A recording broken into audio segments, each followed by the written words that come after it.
Assalamualaikum warahmatullahi wabarakatuh. Ya.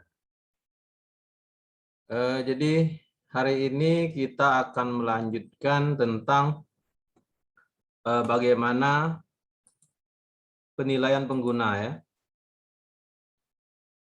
Mungkin bisa dilihat di e-learning ada materinya, bisa Anda download ya. Nah, apa saja penilaian pengguna itu? Yaitu menerangkan konsep dan istilah penting dalam penilaian. Jadi, jika Anda membuat suatu aplikasi, ya itu harus dievaluasi. Nah, siapa yang mengevaluasinya? Ya, berarti user yang mengevaluasinya. Kemudian, menerangkan paradigma dan teknik penilaian yang digunakan. Jadi, kita mau menilai hasil kerja kita itu pakai apa? Nah, itu. Kemudian membincangkan isu-isu dan konsep praktikal dan etika yang mesti dipertimbangkan. Nah, jadi ada isu-isu yang harus dipertimbangkan. Kemudian memperkenalkan kerangka kerja. Jadi langkah-langkah dalam penilaian itu ada namanya decide. Decide. Itu langkah-langkah dalam penilaian. Nah, bagaimana kita menilai? Bisa menilai itu secara formatif. Formatif itu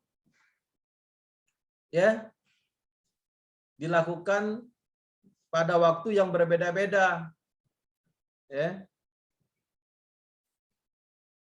Waktu yang berbeda-beda untuk memastikan bahwa produk memenuhi kehendak pengguna. Jadi secara formatif.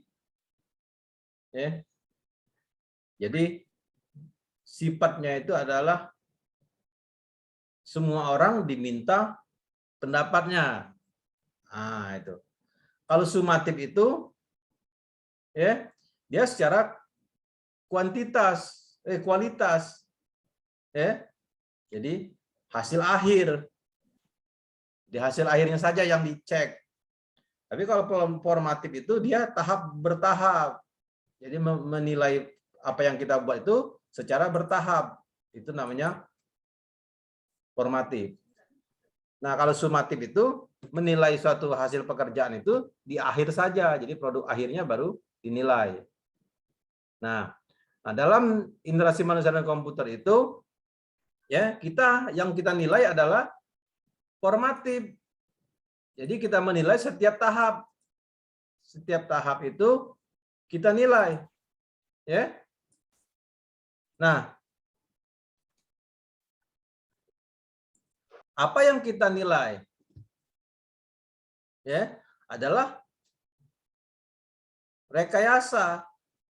Jadi hasil dari prototipe kamu. Jadi pertama adalah ide awalnya. Ide awal. Kemudian prototipe. Kemudian setelah dibuat prototipe versi 1, dibuat lagi prototipe versi 2. Masih kurang bagus juga, dibuat prototipe versi 3 atau versi selanjutnya. Sampai prototipe itu menghasilkan program aplikasi yang dikehendaki. Itu. Sehingga apa yang dikehendaki oleh pengguna tercapai. Kapan kita menilai?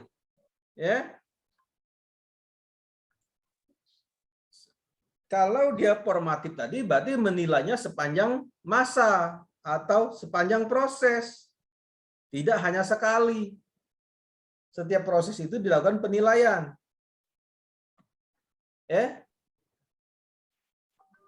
Jadi kita harus tahu dulu dari awal. Misalnya kemarin kamu sudah survei. Nah, itu dinilai. Nah, saya sebagai konsultan mungkin menilai hasil survei kamu tadi. Sudah benar belum survei kamu? Berarti tahap pertama sudah dilalui. Oh, surveinya udah benar. Sehingga kamu bisa mengambil suatu narasi, kesimpulan, apa yang dikehendaki oleh pengguna. Kemudian ada bentuk prototype. Prototipe yang masih awal. Itu diuji juga, dinilai juga oleh pengguna. Dicek elemen-elemen utama, apakah berhasil. Misalnya, halaman utama terbuka enggak? Oh, sudah terbuka. Kemudian loginnya berhasil enggak? Oh, berhasil. Nah, jika orang tidak terdaftar, loginnya harus gimana? Oh, muncul pesan misalnya. Anda harus daftar dulu. Setelah dia daftar, tersimpan enggak datanya? Oh, benar, masuk datanya. Nah, baru dia bisa login dengan username yang baru dan dia baru bisa menggunakan program itu. Nah, itu langkah-langkah misalnya. Kemudian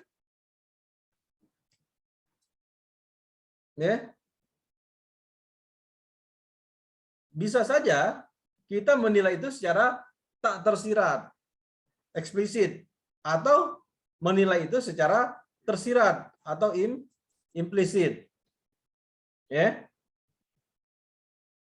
Jadi melakukan penilaian itu melakukan dengan kaedah tertentu, dengan cara tertentu, sehingga menghasilkan suatu kesimpulan yang bisa menimbulkan kepercayaan. Nah, berarti di sini penilaian itu adalah proses penelitian sebenarnya. Kita meneliti apa yang sudah dibuat oleh diri kita atau dibuat oleh orang lain terhadap aplikasi yang dikehendaki oleh pengguna itu sudah benar atau belum. Nah, saya punya pengalaman dalam membuat aplikasi seperti ini. Kalau Anda tahu di Fakultas Keguruan dan Ilmu Pendidikan itu ada namanya S2 Teknologi Pendidikan. Nah, salah satu tugas mereka dalam kuliah Teknologi Pendidikan itu mereka membuat suatu aplikasi yang interaktif tentang suatu pembelajaran. Sehingga kalau siswa menggunakan pembelajaran tersebut itu berbasis Flash, nggak salah, pakai Flash dia. Pembelajaran tersebut dia bisa dimainkan sendiri, ada kuisnya, ada materinya yang interaktif, ada videonya, sampai sampai evaluasi dan sampai menghasilkan sebuah nilai. Nah, itu tanpa ada guru. Jadi pembelajaran itu mandiri siswa itu. Nah, apa yang sudah dibuat oleh mereka, mereka mau meminta dinilai. Nah, saya sebagai pakar di bidang misalnya multimedia atau di bidang komputer, nah saya menilai yang berhubungan dengan komputernya. Jadi saya sebagai konsultan di situ. Sehingga saya memberikan ada form yang saya isi bahwa sudah layak atau belum yang dia buat. Nah, nanti isi materi pelajaran itu dia kasihkan kepada dosen mata kuliah tertentu. Misalnya kalau dia pelajaran fisika, dia kasihkan kepada dosen fisika. Nanti dosen fisika menilai apakah materi pelajaran yang dibuat dalam aplikasi interaktif tersebut sudah benar isi materinya.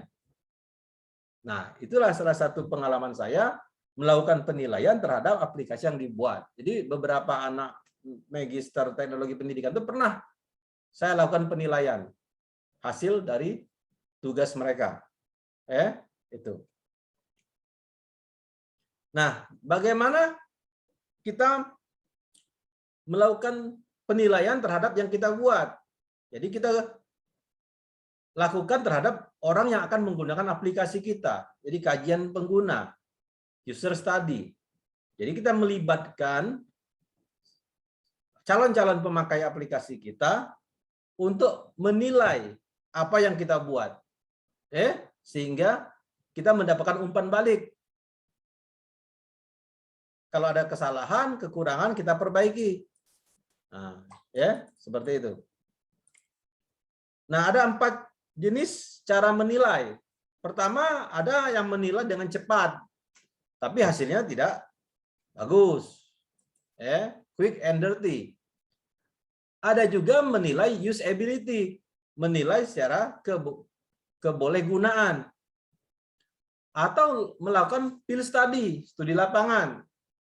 Atau melakukan predictive evaluasi. Nah, evaluasi prediktif. Itu. Nah, bagaimana penilaian yang quick and dirty tadi? Ya. Jadi dilakukan dengan kita mendapatkan informasi dari pengguna, atau mendapatkan informasi dari ahli untuk memastikan bahwa yang kita buat ini adalah sesuai dengan kehendak mereka. Nah, kapan melakukan penilaian quick and dirty ini? Boleh dilakukan kapan saja. Kemudian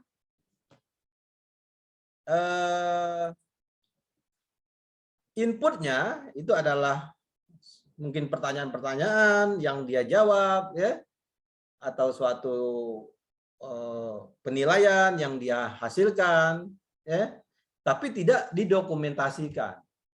Nah, jadi kita seperti mungkin kasihin program, aku minta pendapat kau. Nah, seperti itu. Tidak seperti kuesioner, bukan, itu. Yang kemudian adalah penilaian secara uji kebolehgunaan atau usability. Nah, setiap proses yang dilakukan pengujian itu direcord, direkam, atau dilakukan dokumentasi sehingga bisa diketahui di bagian mana dari program kita ini yang masih salah. Nah, jadi ada log yang disimpan sehingga bisa diketahui bagian mana yang masih kurang.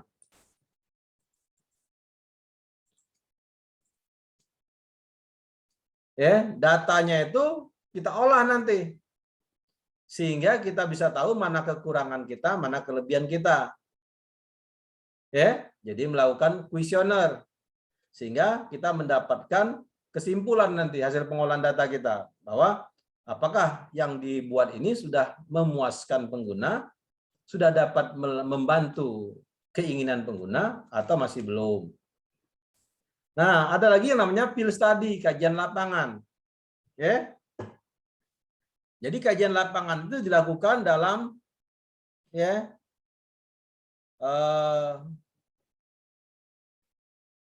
orang-orang yang berada di sekitar kita yang akan memang benar-benar menggunakan program kita.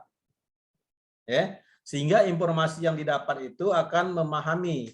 Jadi apa yang bisa dilakukan oleh pengguna. Apakah teknologi yang sudah kita gunakan ini bisa membantu keinginan pengguna. Seperti sekarang ini saya lihat aplikasi-aplikasi Android ini banyak memakan memori. Nah, bagi saya yang nggak mampu membeli handphone punya RAM dan memori yang besar, sudah beberapa aplikasi yang saya install itu membuat penuh sehingga saya harus setiap hari menghapusin memori. Nah, tadi ngirim WA sudah tidak bisa lah, kepenuhan handphone aku. Nah, ini saya merasa aplikasi-aplikasi yang dibuat sekarang memakan memori yang besar sehingga handphonenya harus ganti handphone yang mahal juga. Handphone yang punya RAM yang besar. Jadi handphone lama nggak kepake lagi. Jadi sayang sekali sebenarnya. Tapi kita harus mengikuti kemajuan produk ini kan. Kalau kita nggak ngikuti, kita ketinggalan zaman. Nah, ini juga kita sudah disetting sebenarnya oleh orang yang menguasai teknologi. Kita hanya konsumen Indonesia nih saya lihat. Indonesia belum mempunyai handphone yang bisa diandalkan. Sebenarnya kalau ada Indonesia bisa membuat suatu handphone yang diandalkan dengan penduduk 250 juta penduduk Indonesia, laku dijual di Indonesia saja sudah lumayan itu. Tidak, satu orang mungkin punya 2 handphone sekarang. Nah, ini pasarnya besar, tapi kita selama ini memakai handphone dari luar negeri. Handphone dalam negeri tidak terdengar gitu, walaupun mungkin ada tapi tidak terdengar. Saya yakin Anda pakai handphone luar negeri semua kan? Belum ada yang pakai handphone dalam negeri. Ya kan? Nah, kemudian dalam membuat suatu program, itu kita lakukan, ada lagi caranya, penilaian terhadap apa yang kita buat, yaitu dengan melakukan kajian lapangan. Kita melakukan survei ke lapangan, langsung kita coba di lapangan. Sehingga kita bisa tahu benar apa yang diinginkan. Seperti begini, misalnya ada suatu program yang baru. Program misalnya kependudukan. Penduduk misalnya disuruh ngisi sendiri datanya. Nanti bisa ngeprint KTP elektronik secara mandiri misalnya. Atau sekarang ada yang namanya SIM online. Nah, SIM online itu pasti uji cobanya di launching dulu ke masyarakat. Nanti kalau ada komplain dari masyarakat diperbaiki. Dalam proses itu akan selalu diperbaiki. Ada yang pernah menggunakan SIM online buat SIM secara online ada nggak? Kayaknya sekarang masih bermasalah, SIM online itu belum lancar, belum bagus lah. Nah, itu masih banyak permasalahan. Berarti sekarang mereka masih melakukan pengujian lapangan. Apakah SIM online yang mereka buat itu sudah benar atau belum? Saya yakin masih banyak bermasalah. Kalau dia sudah pernah nyoba, ya SIM online itu masih bermasalah. Ya. Nah, bisa juga tadi Anda masukkan program Anda itu ke ahlinya. Berikan kepada pakar, kepada ahlinya. Nah, nanti ahlinya yang akan menilai, ya, apakah program yang Anda buat sudah baik atau belum. Ya. Nah, sampai di sini ada pertanyaan nggak? Masih banyak materinya nih, ada 27 slide. Jadi habis materi kamu nggak ngerti juga percuma. Hah? Ada pertanyaan nggak?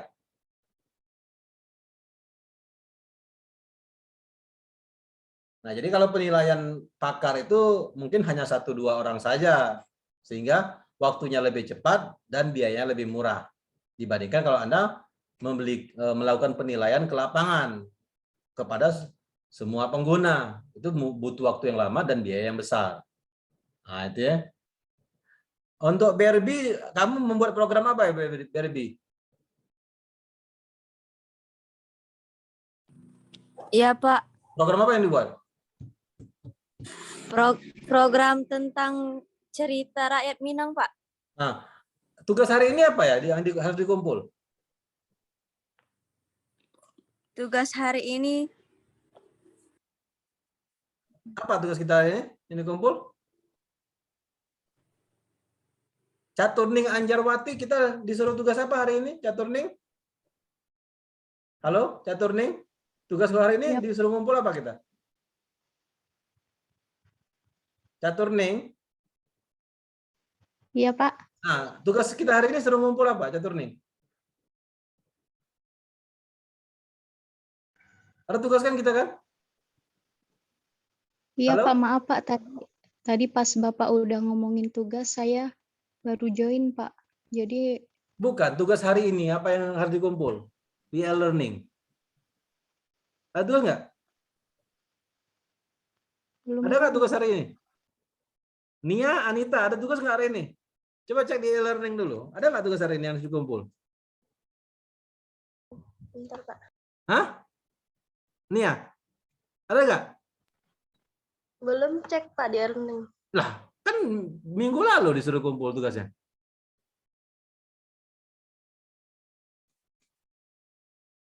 Hmm?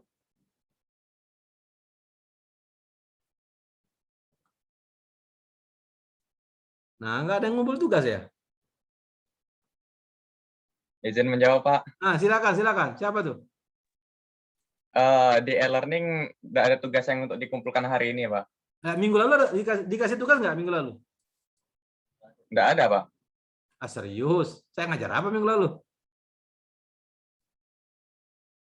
Ya, Dimas. Ngajar apa kok minggu lalu, Dimas? Warna, Pak. Warna. Tentang Habis itu, psikologi warna, Pak. nah, habis warna tuh nggak ada tugas ya? Nggak ada, Pak. Ah, sudah. Berarti hari ini kok kasih tugas kalau itu. Lupa aku ngasih tugas ya. Ah, ya dah. Ngapa udah nginget ke kamu? Coba tagi, Pak. Ngapa udah kasih tugas hari ini, Pak? Ah, itu kan. Ah, Dimas udah nginget ke. Ya sudahlah. Oke. Ya, kita lanjutkan saja ya. Nah, jadi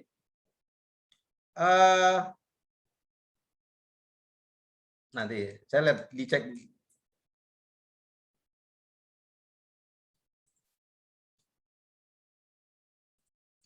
Oke. Nah, tugasnya adalah nanti kamu, mumpung saya belum lupa ya. Halo, kebaca nggak di monitor sekarang? Baca, Pak. Nah, apa tulisannya? Tugas. Tugas ya, Tugas, oke. Pak. Tugas dikumpul hari ini.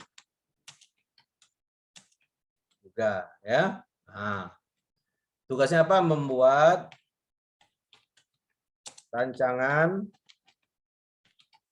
evaluasi atau penilaian terhadap program yang kita buat. Nah, jadi kamu baru merancang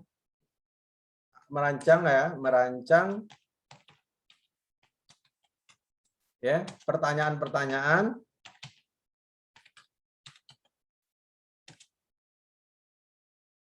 yang harus diisi oleh pengguna setelah mereka mencoba prototype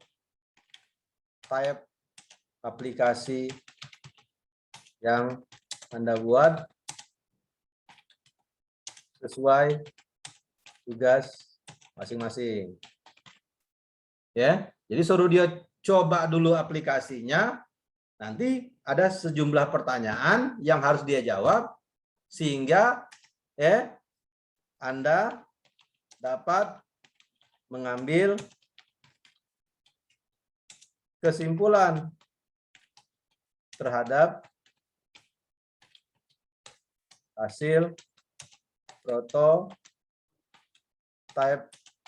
Anda. Ya.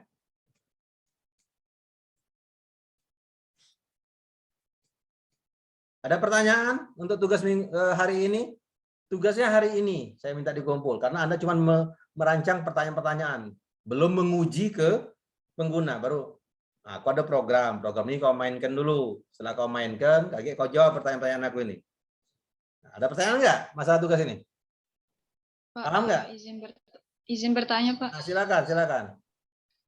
Untuk yang poin-poin ini kan ada 3 poin nih, Pak ya, tentang membuat rancangan sama merancang pertanyaan. Nah, itu tuh untuk poin-poin ini berarti penjelasan itu beda-beda atau sama, Pak? Ini satu pekerjaan sebenarnya. Oh. Ya. Jadi satu pekerjaan. Jadi kamu pilih dulu evaluasinya dengan cara apa? Ya? Ya, dengan cara apa tadi? Mana tadi? Mau pilot study, apa mau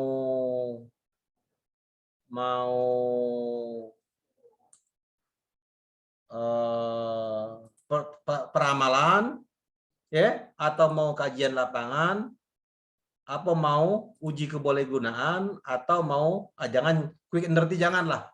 Quick and dirty tidak usah. Nah, kita boleh memilih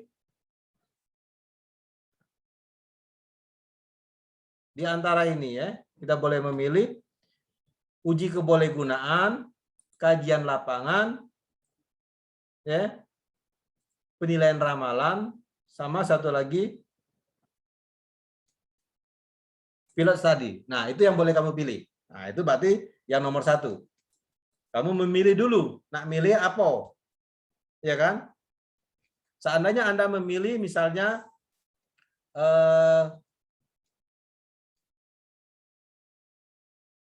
tadi yang pakar tadi, mana yang pakar tadi?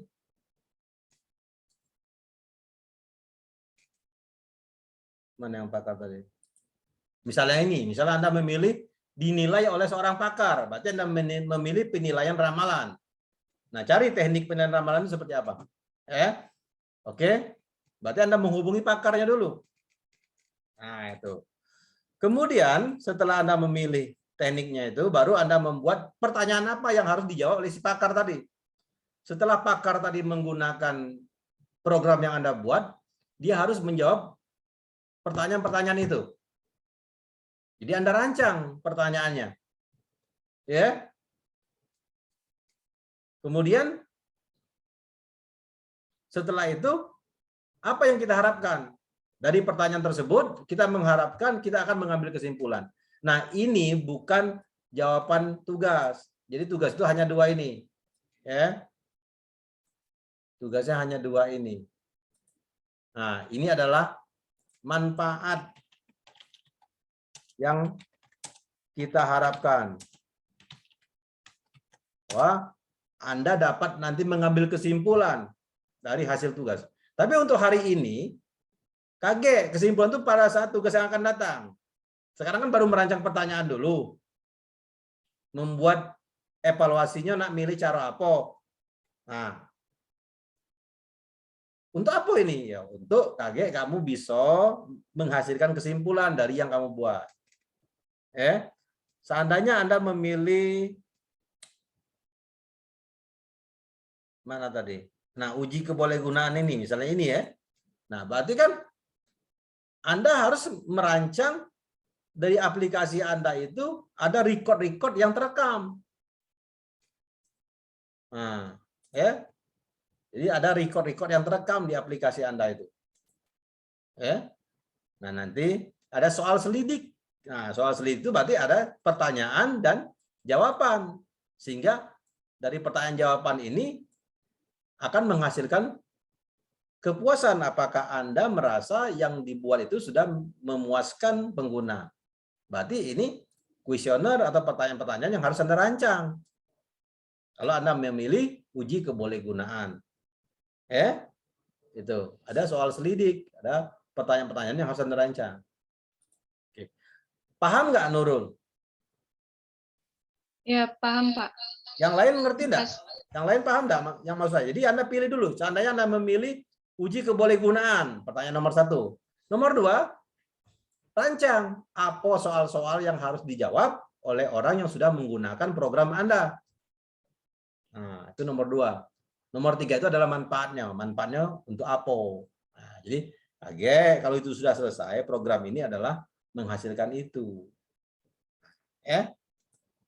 Paham ya? Pak, Ya, silakan. izin Siapa, bertanya, siapa, Pak. siapa? Septa, Pak. Berarti, silakan. Pak, untuk tugas hari ini, Pak, hanya membuat rancangan pertanyaan kan, Pak? Belum eksekusi memilih dulu ke kau nak usernya. minta kau. Setelah kau pilih baru buat rancangan pertanyaan. Jadi ada 2 tugas. Ya. Kalau tugas, Untuk jawabannya belum kan, Pak? Ya? Belum hari ini kan, Pak? lama-lama ngomongnya. Apa? Terputus-putus. Apa? Berarti hari ini tuh belum eksekusi ke Ya, usernya, belum. tapi Kita belum hanya melakukan sebatas kita penelitian sebagai ke pengguna. pengembangnya, kan, Pak? Baru merancang dulu. Ya, Rancangan merancang penelitian pertanyaannya, dulu. Mbak. Ya, baru merancang penelitiannya dulu. Lagi minggu depan baru kita melakukan penelitian kepada pengguna. Jadi hari ini baru kita merancang penelitian.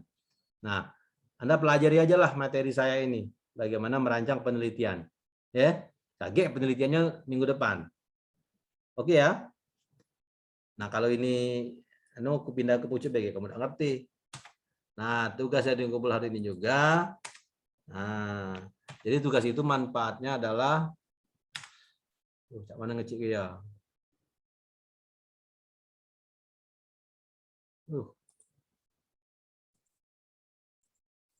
Nah, tugasnya dikumpul hari ini juga. Ya, di mana tugas ini manfaatnya kita bisa mengambil kesimpulan dari hasil penelitian kita. Kita apa yang kita lakukan penelitian yaitu kita menguji apa yang kita buat itu dicek oleh pengguna. Sudah memuaskan belum dia? Sudah oke belum yang kamu buat? Nah, boleh dengan cara kalau pertama tadi usability kajian berarti kita dengan pengguna, atau cara yang kedua bisa dengan takar penilaian ramalan. Cara yang ketiga bisa dengan kajian lapangan. Ya, kita melakukan uji coba ke orang, kita sebar secara terbuka. Siapa boleh nyoba dan boleh menjawab pertanyaan. Kalau kebolehgunaan itu langsung kepada usernya. Tapi kalau ini kita sebarkan secara luas, siapa boleh ngecek. Nah, kalau yang terakhir yaitu pilot study. Nah, ini ya pilot study. Percobaan, pelajarilah pilot study ini. Prosedurnya begitu ya. Dia juga ada soal selidik yang kita buat, ya. Tapi pilot study ini dia lebih kepada diskusi. Jadi ada temu bual. Temu bual itu melakukan kajian diskusi. Jadi kita kumpulkan uang di suatu tempat, kita coba rame-rame, nanti ada pertanyaan, dia jawab, kemudian ada diskusi dari hasil yang mereka rasakan. Boleh juga kalau kamu mau. Kumpulkan uang, mereka nyubo, setelah nyubo mereka jawab pertanyaan, nanti kita lakukan diskusi terhadap hasil yang kita buat. Itu juga boleh.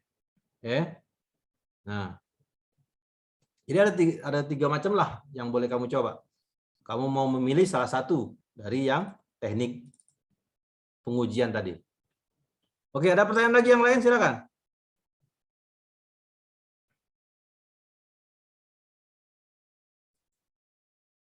Ada pertanyaan? Ngerti semua ya? Oke. Ilham Fadli, apa kabar kau? Baik, Pak. Ya. Ngapa udah pernah ke lab lagi di Layo? Udah jarang, Pak. Soalnya agak susah transportasi ke sana, mau naik ojek juga agak sepi. Oh, gitu ya. Ya sudah. Ya masih sepi di Layo. Oke. Ada pesan dari Ahmad belum ke kau? Belum ya? Belum nyampe pesannya? Belum, Pak. Oke, tanya sama Apa Ahmad. perlu saya tanyakan? Ya, tanya sama siap, Ahmad ya, apa dia pesannya ya. Oke. Nah, Siap, Pak. oke ya. Nah, silakan Anda pelajari materi ini dan silakan hari ini dikumpul tugas ini. Ya. Oke. Ya. Ada pertanyaan lain nggak?